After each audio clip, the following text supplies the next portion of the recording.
कानून न समझे, तरीका न समझे, आसिफ भाई से मशवरा कर ले। आसिफ भाई मशवरा देने के लिए तैयार हैं। इसी तरीके के मुफ्ती इस्माइल कासमी साहब के सरपरस्त दादा भुसे साहब कैबिनेट मिनिस्टर बन रहे हैं। उनके गठबंधन की बीजेपी की सरकार आ रही है, तो उन्हें तो किसी किस्म की कोई 20 नवंबर को असेंबली का इलेक्शन हुआ, 23 नवंबर को नताइज का ऐलान हुआ। इलेक्शन हो गया, हार और जीत जिसके मुकद्दर में थी वो उसे मिली। अब शहर की बका के लिए, सनत की बका के लिए, शहर के तरक्की विकास के लिए, शहर के तालीम के लिए, शहर की हिफाजत के लिए, बच्चों की आला तालीम के लिए और शहर कैसे क्या तरक्की करे, इस जानिब सोचना ज़रूरी है। जीत के लिए मैं मुफ्ती मोहम्मद इस्माइल कासमी साहब को मुबारकबाद देता हूँ, इस उम्मीद के साथ कि दूसरे तामीरी कामों के अलावा शहर की सनत की बका के लिए सबसे पहले वो तवज्जो देंगे। जिस तरीके से शेख आसिफ साहब ने सब्सिडी की जो रकम थी, मंजूर हो जाने के बाद भी हुकूमत सब्सिडी की रकम अदा नहीं कर रही थी, लेकिन शेख आसिफ साहब अजीत दादा पवार से मिले, राउंड टेबल मीटिंग लगाई, कैबिनेट की मीटिंग हुई, गेजेट निकला, गेजेट में हवाला दिया गया उस मीटिंग का जो आसिफ साहब ने अजीत दादा पवार से मिलकर लगाई थी और सब्सिडी मिलना शुरू हुई। तो मुफ्ती इस्माइल कासमी साहब से ये उम्मीद है कि ये सब्सिडी जब तक भी बढ़ी है, उसके बाद सब्सिडी को और बढ़ाने के लिए, मुद्दत बढ़ाने के लिए, वो जब भी ये सब्सिडी की मुद्दत खत्म हो, इसी तरीके से जद्दोजहद करके मालेगांव की सनत के लिए, मालेगांव के पावरलूम बुनकरों की सहूलत के लिए हुकूमत से पावर की सब्सिडी की कोशिश करेंगे। इसी तरह शेख आसिफ साहब ने 1 लूम से लेकर 24 लूम तक सोलार सिस्टम गवर्नमेंट से लगाकर देने का वादा किया था।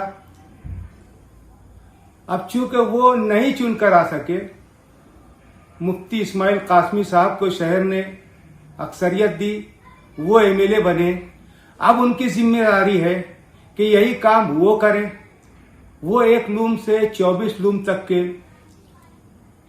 गवर्नमेंट की, हुकूमत की तरफ से जो सोलार सिस्टम लगाया जा सकता है उसको नस्ब करें।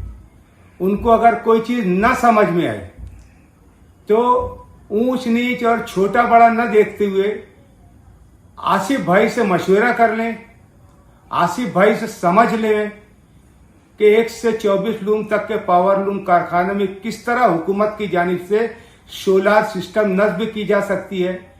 मैं ये बात कोई तंजिया नहीं कह रहा हूं। जब मस्जिदों में सोलार सिस्टम की बात हुई थी, उस वक्त मुफ्ती इस्माइल कासमी साहब ने कहा था कि एमएलए मैं हूं, मुझे मालूम है इस तरह की कोई स्कीम नहीं है। शेख आसिफ लोगों को धोखा दे रहा है, लेकिन 2 महीने के अंदर शेख आसिफ साहब ने 110 मसाजिद में सोलार सिस्टम नस्ब करने का काम शुरू कर दिया, वादा करने के 2 महीने के अंदर अंदर। इसी तरह मुफ्ती इस्माइल साहब भी 4 महीने के अंदर जो बची हुई मसाजिद है, 4-4.5 मसाजिद और मदरसा, 4-450, इसी तरह उनकी जिम्मेदारी बनती है कि 2 नहीं 4 महीने में, 4 नहीं 6 महीने में बचे हुए मदारिस और मसाजिद में सोलार सिस्टम नस्ब करवाएं, ताकि जो 25-30 हजार रुपया पावर बिल आती है, जो चंदे के पैसे से अदा की जाती है, वो मस्जिद और मदारिस का बचाया जा सके।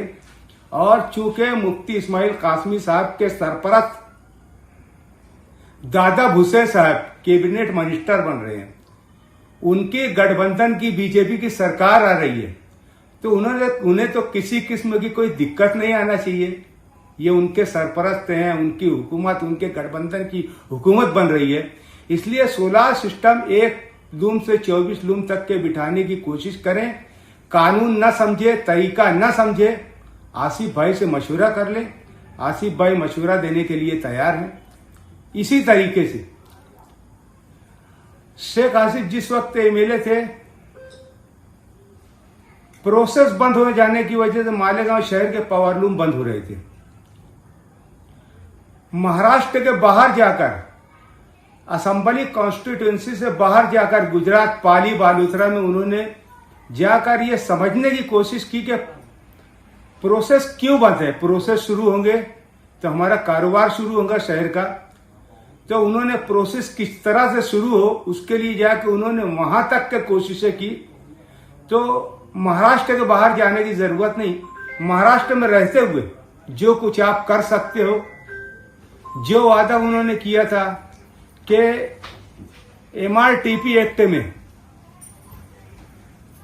लफ्ज साइजिंग नहीं है, इसलिए साइजिंग का NOC कानूनन नहीं दिया जा सकता। मैं चुनकर आऊंगा तो लफ्ज साइजिंग कानून में उल्लेख करवाऊंगा कि साइजिंग भी एक चीज है, साइजिंग भी एक सनत है, साइजिंग इस चीज का नाम है, ताकि उसकी NOC मिलना शुरू हो जाए। ये सिर्फ मैं साइजिंग कारखाना पावर लूम इसकी बात इसलिए कर रहा हूं कि पूरा शहर इसी पर मुनहसिर है। सबसे पहले मुफ्ती इस्माइल कासमी साहब इन सब चीजों की तरफ तवज्जो देकर 4-6 महीने में ये सब सहूलतें दिलाएं। इसी उम्मीद के साथ मैं उनका शुक्रिया अदा करता हूं एडवांस में कि वो ये सब काम करवाएंगे, क्योंकि उनका कोई दिक्कत नहीं होना चाहिए। उनके सरपरस्त दादा भूसे साहब कैबिनेट मिनिस्टर बन रहे हैं, उनकी बीजेपी की गवर्नमेंट बन रही है, इसलिए उनके लिए यह काम आसान है। तो उन्होंने शहर की सहूलत के लिए सब काम करना चाहिए। बस इतनी ही बात, मैं इतनी उम्मीद करते हुए मैं अपनी 2 बात खत्म करता हूँ। खुदा हाफिज, अस्सलाम वालेकुम।